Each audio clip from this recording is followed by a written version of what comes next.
तो दोस्तों एथर एनर्जी ने अपने क्वार्टर 2 के नंबर को डिस्क्लोज कर दिया है। तो चलिए देखते हैं क्या है क्वार्टर 2 के नंबर्स के अंदर डाटा मिलियंस में। मैं आपको क्रूज में बता रहा हूँ। तो देखिए पिछले क्वार्टर में कंपनी 644 करोड़ का रिवेन्यू जनरेट की थी ऑपरेशन के थ्रू, पिछले साल 583 करोड़ के आसपास।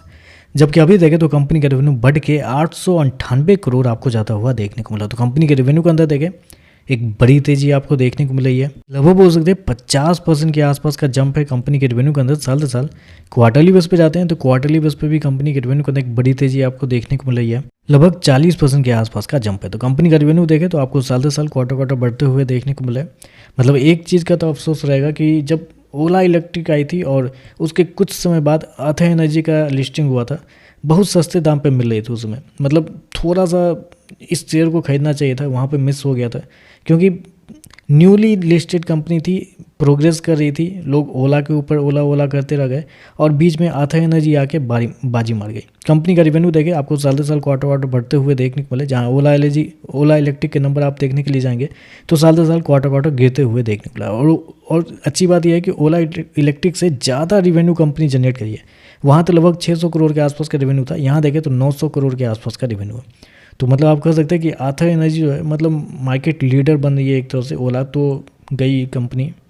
खर्चे की बात करते हैं, पिछले क्वार्टर में 851 करोड़ खर्च किए थे, पिछले साल 796 करोड़। अभी देखें तो कंपनी खर्चे 1094 करोड़ आपको जाता हुआ देखने को मिला। तो खर्चे देखें तो खर्चे भी ठीक है, कंट्रोल में ही आपको देखने को मिला है। चलिए कंपनी का प्रॉफिट क्या निकलता है वो देखते हैं। तो देखिए पिछले क्वार्टर में कंपनी 178 करोड़ के घाटे में थी, पिछले साल 197 करोड़ के आसपास। जबकि अभी देखें तो कंपनी का लॉस 154 करोड़ आपको जाता हुआ देखने को मिला। तो कंपनी का जो लॉस है वो आपको साल दर साल देखें तो आपको कम होता हुआ देखने को मिला। क्वार्टरली बेस पे जाते हैं तो यहाँ पे भी कंपनी के लॉस आपको कम होते हुए देखने को मिला है। तो आप कह सकते हैं रेवेन्यू तो बढ़ा ही है, साथ में कंपनी अपनी जो लॉस है उसके ऊपर भी काम करी और कंपनी के लॉस आपको कम होते हुए देखने को मिला है। हालांकि मार्केट एस्टिमेट भी था इस कंपनी के नंबर को लेकर, मैं भूल ही गया था।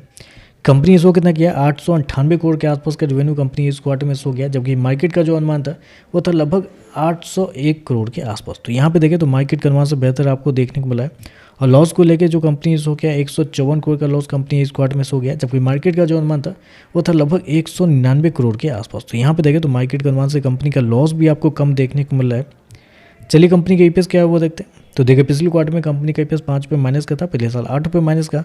अभी देखें तो 4 रुपये माइनस का आपको जाता हुआ देखने को मिल रहा है। तो ओवरऑल देखें तो नंबर तो अच्छे देखने को मिला है। कंपनी के रेवेन्यू लॉस सारा कुछ देखें तो एस्टीमेट से बेहतर और एक अच्छी खासी जंप भी आपको देखने को मिला है। बस एक छोटी सी प्रॉब्लम जो मैंने आपको शुरू में बताया कि शेयर ऑलरेडी बहुत ज़्यादा भाग चुका है। क्योंकि अगर आप पिछले 4-5 महीने के चार्ट को अगर निकालते हैं, जब से कंपनी का आईपीओ लिस्ट हुआ है उसके बाद से एक भयंकर रैली आपको शेयर के अंदर देखने को मिली है। तो शेयर ऑलरेडी अच्छा खासा भाग भी चुका है। कुछ दिनों पहले ब्लॉक डील भी हुई है लगभग 600 रुपये के आसपास पे।